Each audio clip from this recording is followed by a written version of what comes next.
Hello and welcome to the forum. I'm John Mattison. On the program, we'll hear from Brent Meersman, a Cape Town editor with a unique perspective on what's going on in South Africa. And then we'll talk about the US President Joe Biden. Can he fix what ails America? Brent, welcome. Hi, John. Brent, you've got an interesting position as co-editor of Ground Up and chairperson of the Cape Town Press Club. You're a novelist, an author, a writer about the arts. This new book of yours, Rattling the Cage, Reflections on Democratic South Africa. I think of it as an editor's journal. You see life on the ground every day. And it's led you to be very critical of government and take a very different perspective on the South Africa we think we know. First question is, what do we not know about life in Cape Town?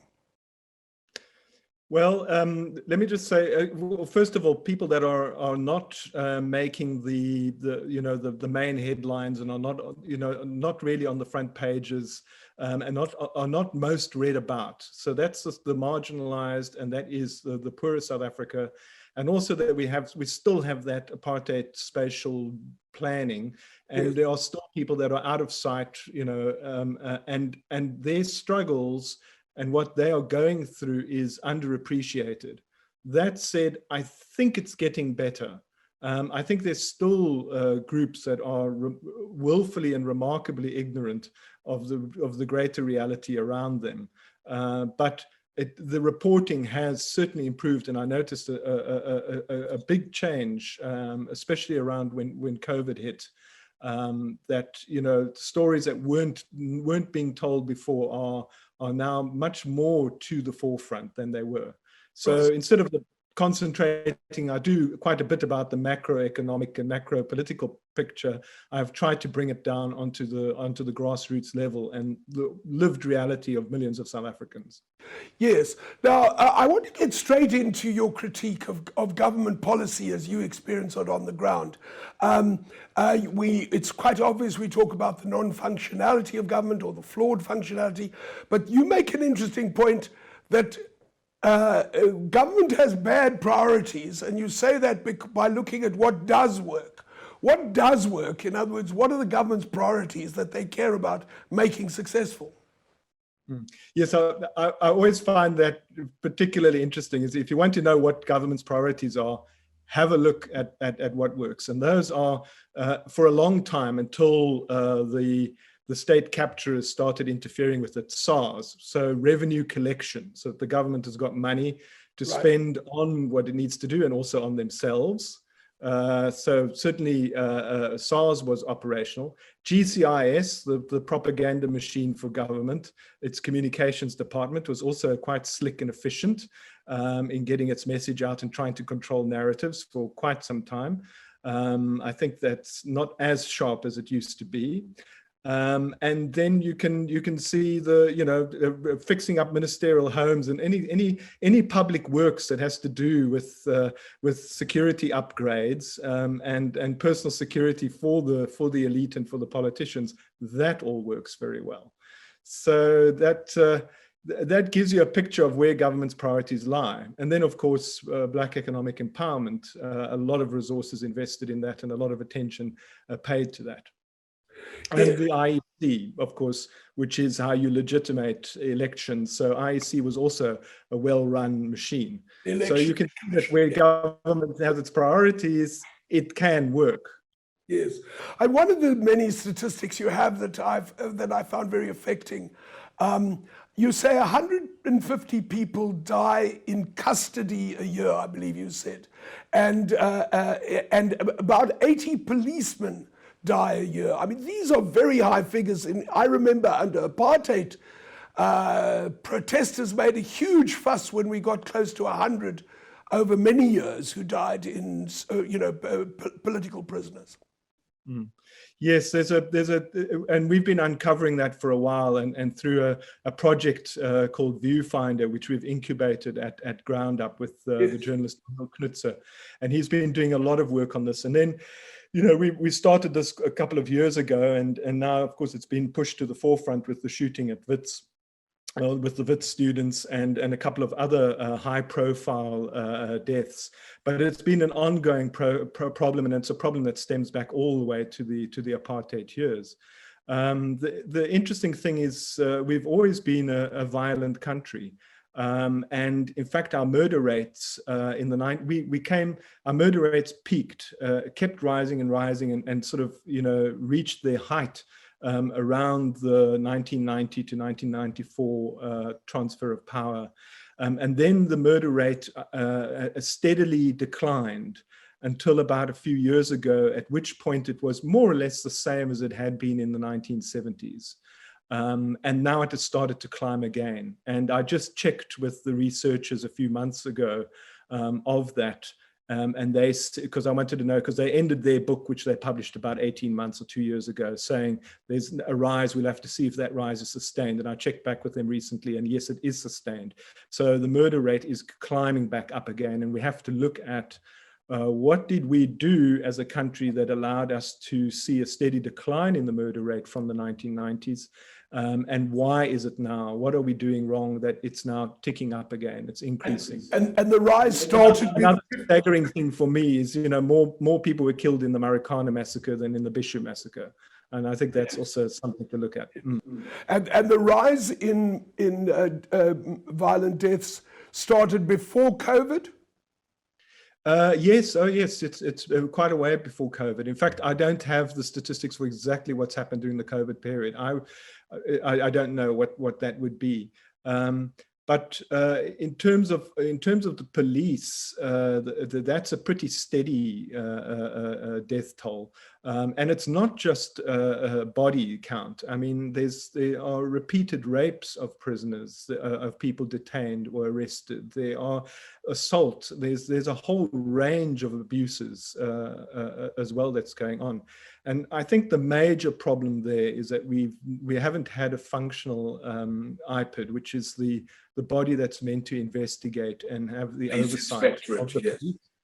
And we've also had a complete mess at the top. I mean, we just go through police commissioners one after the other, caught on corruption or incompetence, and then some of them are later promoted to arts and culture. I want to take you back to your point about incorrect priorities. You're saying that the government makes sure that you talked about the FIFA World Cup. It was a prestige project and was actually run very well, although we'll end up with quite a lot of white elephant stadiums. But you're also saying that there's a government priority on the black middle class, on creating a black middle class, more than creating jobs for the black poor. Mm. Yes, the focus unfortunately has been an obsession with race.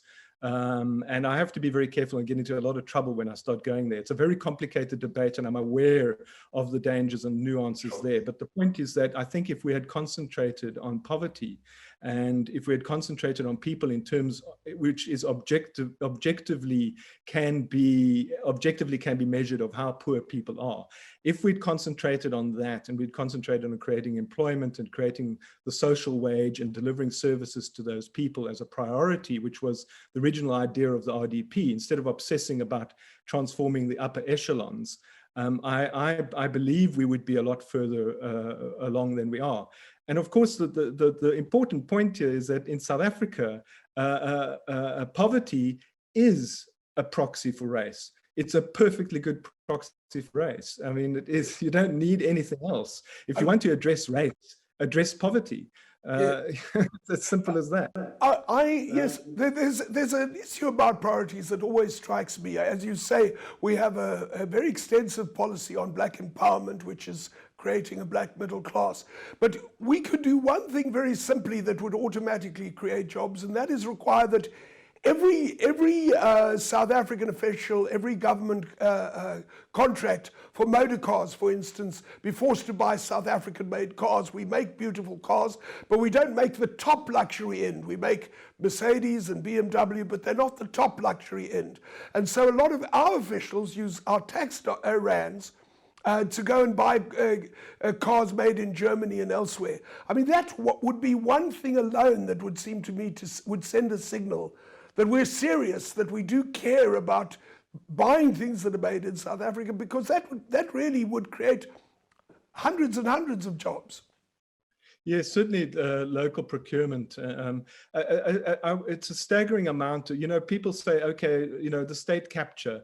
And I've heard arguments made that saying, well, yes, okay, so the funds haven't disappeared, they say. The money is stolen, we know that, but it's been spent in the country. And my argument to that is, no, it hasn't been spent in the country. It's been offshored, either through the purchase of imported goods, or it's been offshored by other means. So those loss from the state capture is real loss. Goodness knows how many billions disappeared out of the country with the whole Guptas. But also, I would return again to the many things that we can do. You look at the prestige projects, as you mentioned, like the state-of-the-art stadiums. The one in Cape Town was a design that had never been done anywhere else in the world. And yet we did it on budget, in time, and it's still standing. And it cost billions and billions, that we did. But the people that were moved for that stadium to be built are still sitting in shacks and without houses. And yet you've got a stadium. Now, my question in the book is, how do you explain to people that were forcefully moved so that you could build this billions of rand stadium, which now costs the Cape Town ratepayer between 50 and 80 million every year for the last 10 years, but you can't build a house and it's not a lot of people. Brent, we need to take a break. How do you explain that to the poor? Exactly. Brent, we need to take a break, but as we go to the break, I just want to remind you and our audience, I think it was at a press club event where Dr. Rob Davies, who was then Minister of Trade and Industries, said that the thing about state capture is all those corrupt deals involved bringing in goods from abroad, often at the expense of local manufacture, because it's easy to deal with bribes when you buy something and import it. But I'm afraid we have to go to a break. We'll be right back with Brent Meersman.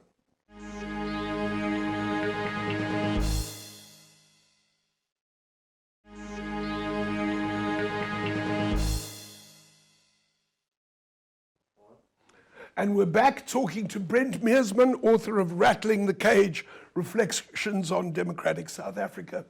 Brent, in this book, you are very critical of both the ANC, the African National Congress, the ruling party, and the economic freedom fighters. In fact, you link them in a sentence I want to read. You say that you have a window dressing revolutionary movement for a window dressing government. So let's start at the beginning. Why is this government a window dressing government? Well, it's a government that's incredibly prolific when it comes to policies and writing legislation, and seems to think that it can legislate everything into or out of existence. And yet all this legislation is never implemented. And what we have is a lot of lots of gesture politics and lots of virtue signaling, as the new term in vogue term is. Yes. So it's always having meetings and one of the things that drives me completely crazy, just as a good example, is these messages from various premiers or minor ministers, MECs, on SAFM and on the radio stations, telling us what they're doing for us at great expense. And these adverts run, for all the time, and they're just banal, meaningless platitudes. And why do we need to know that the Mpumalanga Premier, wishes us all well for for a particular part of the year? So there's a lot of this kind of there's a lot of dressing up of things and a lot of rhetoric. When I did an interview with the governor of the Reserve Bank not long ago, I asked him, not as the governor, but as an economist, what would you do?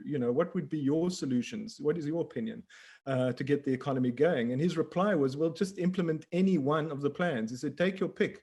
It doesn't matter whether it's which one it is, but not one of them. We've got like 6, 7 economic plans for this country, 3 of them, concomitant.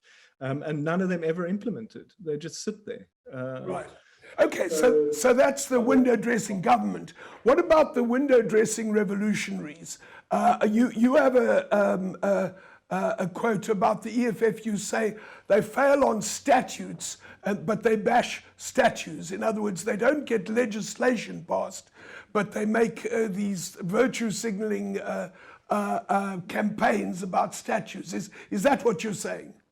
Yes, it's such a weird, pretending to be a proletarian revolutionary movement, and yet it is so up in the clouds half the time. I give an example of the removal of the shampoo bottles in Clicks. Yes. And how that was seen as an event of global significance.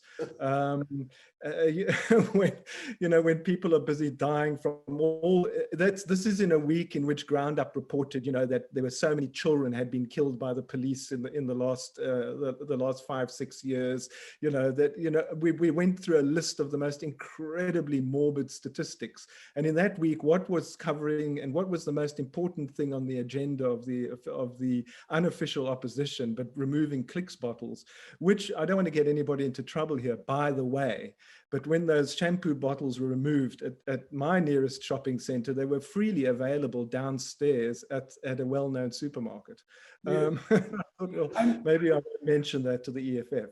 So yes, so we have statues, and we have fighting on Twitter, and we have marches, and we have banners, and we have all kinds of things. But actually doing the work of government, I can't imagine the EFF in government if elected. I can't imagine it being able to be functional and actually run any kind of department properly. I should just hasten to add, because you do talk about the statues in a serious way as well, and you argue that obviously you support the removal of Cecil Rhodes' statue. I watched the Cecil Rhodes statue being removed from Zimbabwe in the first weeks of independence in 1980, and I remember there was nobody around when they did it except me, and I taking pictures. It's not you saying we should take them down, but that shouldn't be the focus. And I just want to ask you one more question about the EFF in that context. You seem to be saying they don't really know what to do about the real problems. Yes, they don't have a proper economic plan. If you look at their website and you look at all their stated objectives, it's an undergraduate's pipe dream, basically. I'm sorry, that's what it is. It's totally and utterly unrealistic, and to ignore how the world really works, as happened in Zimbabwe. Everybody told Mugabe, if you do this, you're going to make land worthless, agriculture is going to plummet, people are going to starve, and you're going to ruin your economy. But of course he didn't listen, and so it was then taken as this great hero standing up against the villains. And yet, yes, sure, even if you believe all that, and even if it's true, you still work in a world in which those are the economic forces, and we do have things like rating agencies, and they move hundreds of billions around, and your interest rates go up as a result. So, and you can make public interest changes, but you have to appreciate the consequences of your actions. I want to move on to the University of Cape Town, because you have some interesting comments about that. You talk about the destruction of art, including, I believe, a black South African artist's work that was called Death of Academic Freedom, which was destroyed by the protesters. But you go on to a sort of a bigger assessment of UCT, University of Cape Town. You say there's a climate of fear there. Tell me what your understanding is? Well, I'm not sure what the situation is now, but when we were doing the Fees Must Fall protest and we were covering it, so a few years ago, I couldn't get, academics were terrified to speak to the press. And I thought, how can you be a liberal, a university institution, which is about ideas, and you've got your academics, your lecturers, your thought leaders who are too afraid to express their genuine, actual opinions of things, Yes. truthfully and honestly, to a member of the media, in fact, even off the record, you know. And as I say in the book, you know, of some of the questions that I asked, which was just trying to get a list of what the artworks were and where they were, you would have thought that I was investigating, like you did, you know, the Russian nuclear deal. The responses were so extraordinary, and that can't be an institution of thought and debate and academic transparency. So I you know, that's and now we're in for another round of protests, which I'm watching very closely, and these ones seem to be significantly more contaminated by politics from the start than the Fees Must Fall ones were. So, you know, my message to the students were, yes, we can knock down the statues. I don't get in a knot about that. You know, all revolutions take down statues and move them around. You know, so that it's not worth getting too het up about, as if you think you're going to be erased next. As long as you don't think that's real change. But that's exactly it. As long as, and that's what I want to say to the students, that's not real change. These are all just symbols that you're moving around. And I think that a lot of students, a lot of working class students are well aware of it, which is why I think the Fees Must Fall protests eventually fizzled out. There's a lot of people, like when I was at university, we're trying to get an education. We don't want it to be boycotted and interrupted and stopped all the time. Of course, they don't want to be financially excluded either, but they want to be able to get on with it if they have the chance. So there's a lot of there are issues there. But I'd say to the students, go and do the homework, research, find a solution. Government's not on your side. The EFF is not on your side. You pawns in a bigger game. They do not have your interests primarily and front center. If they need to sacrifice your interests because they're going to go into power or a coalition or a deal or whatever, they're going to do that with the drop of a hat. What you need is you need to develop policy. Why not? Why can't the students study higher tertiary education finances, study the situation on the ground, crunch the figures, do the numbers, come up with such a compelling argument for how policy could be implemented to improve the situation, and look at their own wish list and then say, well, how practical is this? And is this a priority for the country? That's what I would say that the students should be breaking their heads about. Brent? And actually pulling down the institution around their ears, which is, I'm afraid, is what is happening. I think you mentioned that something like 800 million rands worth of buildings have been destroyed in the last few years. But I need to go on to climate change before we run out of time, because your last few chapters focus heavily on climate change. We don't have much time, but just first of all, what is your understanding? What's going to happen to Cape Town as a result of the climate change that's going to happen over the next few decades? Well, we're going to dry out even further, it would appear. Our weather, the frontal system that comes in and gives us rain, is going to become less and less reliable, as we have seen, because, you know, the fronts get pushed just south and we don't get the rain in the way that we used to do. When I was in the 1970s as a kid, it was absolutely every winter, and it would come through and it would be there for days and we'd have lots of rain. So we're going to have to be much more efficient about that. We're going to see more and more extremes in terms of climate change. We're going to see degradation of the environment, probably alien vegetation and things like that are going to increase radically, because it seems to be the climate changes that are happening in our neck of the woods seems to be more beneficial for them and not beneficial for the more fragile and sensitive fynbos, which is incredibly old and isn't adapting as quickly.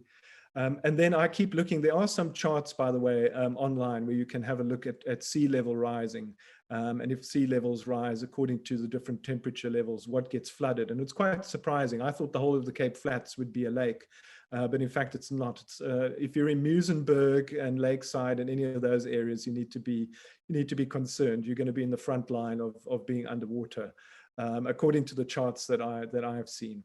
But what will happen is we'll get bigger storms. That's what will also happen. The storms and wind and damage from that is going to increase enormously. And if we've got the hundreds of thousands of people that we have living in shacks under worse and worse storm conditions, that's rain and wind, and then higher temperatures, so much higher fire risks, I think that is going to affect a very large number of people that are extremely vulnerable to climate change and do not have the means or the resources to protect themselves. So that should really be a priority of local government in their climate change plans. Brent, we have to end it there. Obviously, what you're talking about is government policy at a local, national, and coordinated internationally. That's all we have time for. Thank you to Brent Meersman. The book is Rattling the Cage. We'll be right back talking about how we fix, what President Biden thinks he's doing to fix America.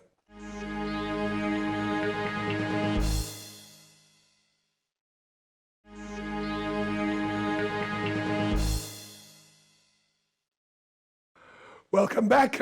My next guest is Millard Arnold. He was a minister councillor representing the government of the United States in South Africa, now lives in South Africa. Millard, welcome. Hi, John, and good to be on your show again. Yes. US politics has changed completely since the inauguration of Joe Biden as president. He seems to be running, because he's the oldest president in history, he seems to be governing like he's got only one term in office and he's got no reason to delay anything, and he's just moving on all fronts. Well, I think that's right. That's an interesting observation about why he may be moving the way that he is. But I also think it's a reflection of the situation he's confronted with as president. Yes. There are major issues that need immediate addressing, COVID obviously being the most important of those, rebuilding the economy, dealing with inequity in society at large, reestablishing our relationships with the international community, facing a myriad of conflicts around the globe. So I think he does have to hit the ground running. I don't think he has time to contemplate 4 or 8 or whatever years he sees ahead of him as president. And it also seems like he feels the imperative, after the years of Ronald Reagan saying government is the problem, that Biden sees the need to prove that government can work again. And I think he's doing a good job at that. He came into office saying that he wanted to vaccinate 1 million people in the first 100 days. 100 million in 100 days. Yeah, and a number of people scoffed at that, saying, well, you know, that's not likely given where we've been. He's already done it. He's already done it. Yeah. And that alone demonstrates, I think, the power that's inherent in a national government that functions effectively. It can deal with issues of this nature, and he's proved that. Right. Now, to get to the politics of it, both Joe Biden, who was, of course, President Obama's vice president, both Biden and Obama seem to have drawn the same conclusion from the Obama years, that trying to wait for Republican support is a fool's game. As Obama tried to do it, but it delayed things and, in fact, stopped things happening. Biden seems to have taken the view, as Obama says in his book, don't wait. If you have to do it alone, do it alone. And I think he's correct in so saying, because although there are parallels between Obama's term in office and the one that Biden is entering into, there are fundamental differences. it may well be that Obama's term escalated the polarization that we see in America today. But certainly the last 4 years of Donald Trump and the Republican Party, we've reached a point where it is almost ungovernable in terms of a bipartisan approach to what ails America today and ways in which those issues can be addressed. It now turns on Democrats, if they are serious about making the kinds of changes that are in the best interest and the long-term interest of the United States, they may well have to go it alone. Right. Now, as I was, as you know, a correspondent in Washington, but I'm an outsider, my impression, I want to test it with you, is that Biden is more consistent, frequent, and serious in saying that the race issues that have been neglected so long must be addressed now. Is that your sense? Are you encouraged?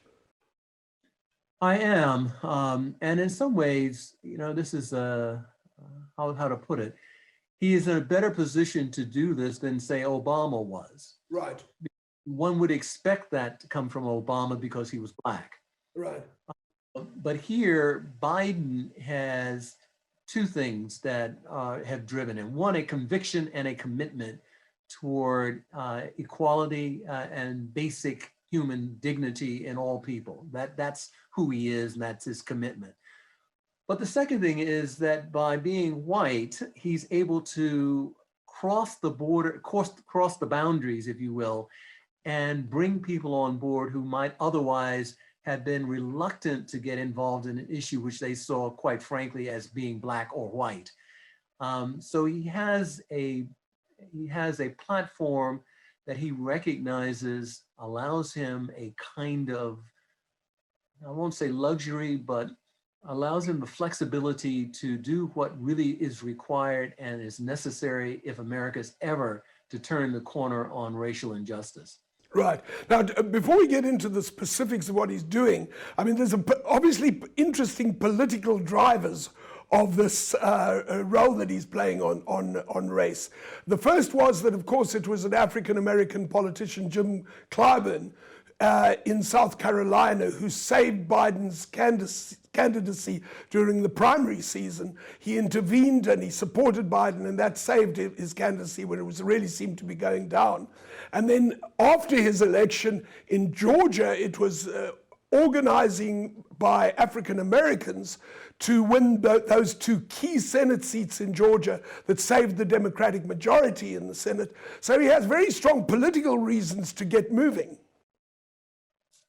Oh, absolutely. There's no question about that. And I think that both Clyburn and the African-American community at large recognizes the debt, if you will, that Biden owes the Black population of the United States, and in some ways expects him to live up to his promise of making this a more egalitarian government, one that is both diverse, but also one that addresses the kinds of harm that has in the past stigmatized race relationships in America. I mean, as you know, last week or so, the attack on Asian Americans has taken place.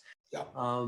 The issue of race relationships is extremely important. And one of the things that I think that when we look back at Biden's administration in the past, from the future, what we will look back on is that he has tried his utmost to make America look like America, to make his administration look like America, I should say. Right. He tried to reach out to all communities to make them seem that they too are a part of America. Right. And of course, it's interesting that, I mean, the Democratic Party no longer can expect to get the majority of white votes. So it's a sort of a majority-minority party, and it needs all these growing demographics to be on side.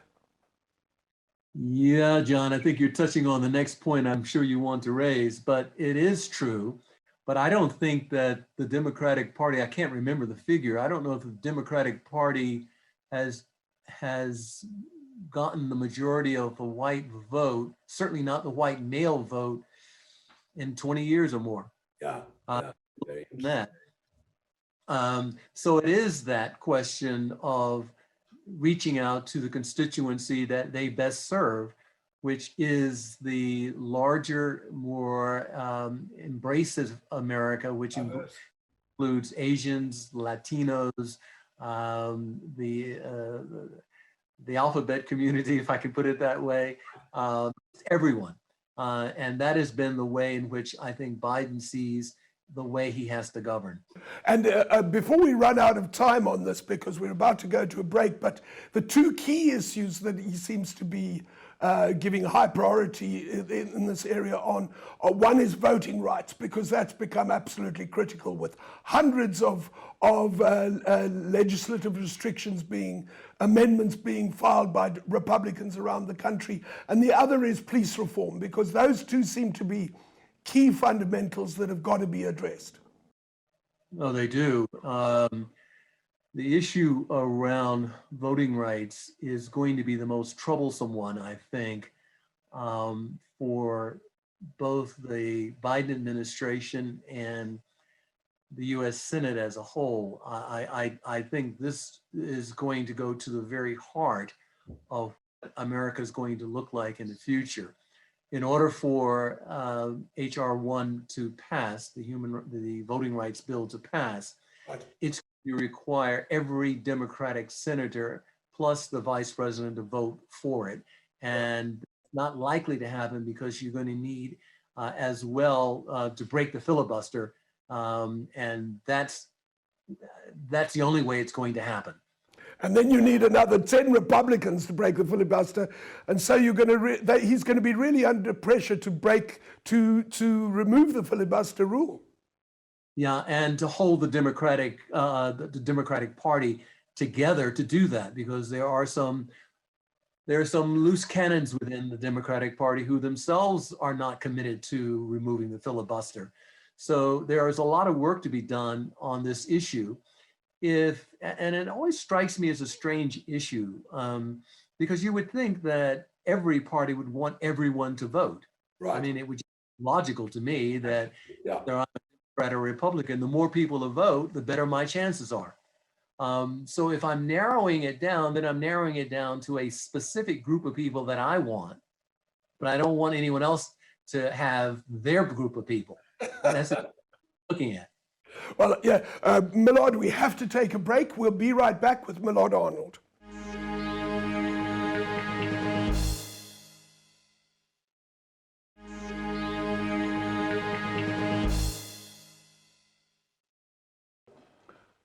And we're back talking to Millard Arnold about the American political system and the changes under President Biden.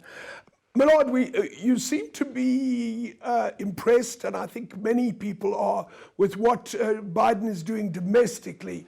Economics, the vaccine, the medical issues, the race issues, gender. But people have a lot of concerns about foreign policy. Biden has a fairly traditional foreign policy record. Are you more concerned about where he's going in foreign policy? John, I think, yes, I am. I am concerned. I think in so many ways, Biden is captured by his past. He served on the Senate Foreign Relations Committee, served as head of it. His history as vice president. And I don't think he sees the world through the prism that would allow him to be radically different on foreign policy. He is much more conservative, I think, and much more willing to accept what has been the approach taken in the past as the way to govern in the future. And I think the way in which we deal with China is one case in point. The way I think what he tried to do in terms of the attack on Syria is to demonstrate his machoism, if you will, that we are still going to be a strong and vibrant force in the Middle East. He wanted sends signals that he is tough and that America has got to be taken seriously. I think those kinds of gamesmanships are not necessary in the new world in which we live. And I would have liked to have seen an approach that is more understanding of a global commitment to what is in the best interest of not only of the United States, but the world at large. I think he will get there, but I think it may be necessary, at least initially, for him to demonstrate that he is a strong and committed leader of the most powerful nation on earth. Yes, and I mean, I think what you're saying is we don't need another Cold War, with China. There are areas where America and China have common interests. There's enormous global need for global leadership on climate change, on vaccines, on many other things. Yeah, that's right. I think, I do a lot of negotiation as a lawyer. One of the things you try and do is to grow the pie, not to shrink it, Right. and not keep it as is. And what the United States and China, the opportunity that exists for both countries is to figure out ways to grow the pie. Right. And not sort of say it's mine and mine only, or that you can only get this amount of it. The real challenge is we've got two very powerful nations with enormous resources and attributes that they can contribute to a growing and more efficient global economy. Let's figure out how to make that work. That should be the challenge. How do we come to grips with the issues that face the globe today? Let's not recriminate against each other or cause the concerns to be about who's done what. Rather, it should be, how do we manage the global economy in a way that's in the best interest of all? Now, you, in a previous Democratic administration, you were Deputy Assistant Secretary of State for Human Rights, and you were a human rights campaigner. So that raises the question, what should America do in the context you've just described in relation to China, and then also, of course, Russia, where human rights violations in both places, some are pretty serious? Yeah, no, I don't think you can, I don't think it's possible to ever move away from human rights. You do have to address those issues, but it's the way in which you address the issues that I think is important. I don't think it's useful necessarily. I mean, there's a debate about this, obviously, whether it's better served by open public diplomacy on those issues, or would you be better served in having quiet diplomacy around what are some of the concerns that impact human rights in particular countries? My sense is there's a combination of both.